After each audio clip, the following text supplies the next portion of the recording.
How did we get here? Ayan po. Sa ganitong sitwasyon. Dahil sa maliwanag sa akin, dahil sa halalan sa 2028 at saka dahilan sa nakapintong impeachment trial. Bakit po? Doon po sa investigasyon sa House, Kamara ng Representante, isa sa pinakamatinding basihan ng impeachment laban kay Duterte ay yung kanyang unexplained bank accounts.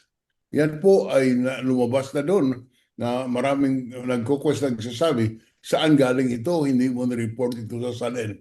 Kaya isa yan sa matinding basihan ng impeachment complaint. Ngayon, pag lumabas ito sa impeachment trial, masama para kay Vice President Sara Duterte. Kaya ang lahat ginagawa para po mapigil at hindi mailabas itong bank accounts na ito. Halimbawa, yung sinikap na magkaroon ng amendment doon sa votation na pwede pong absentee voting.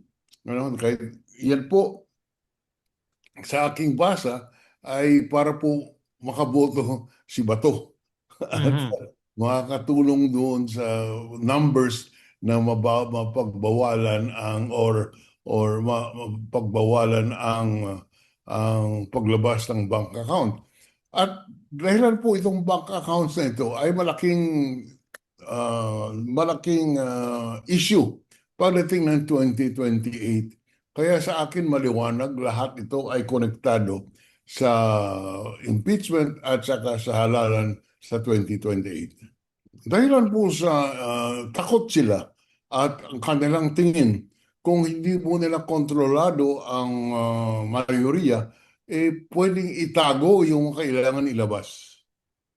Kaya importante po that they control the majority so that the appropriate subpoenas can be issued.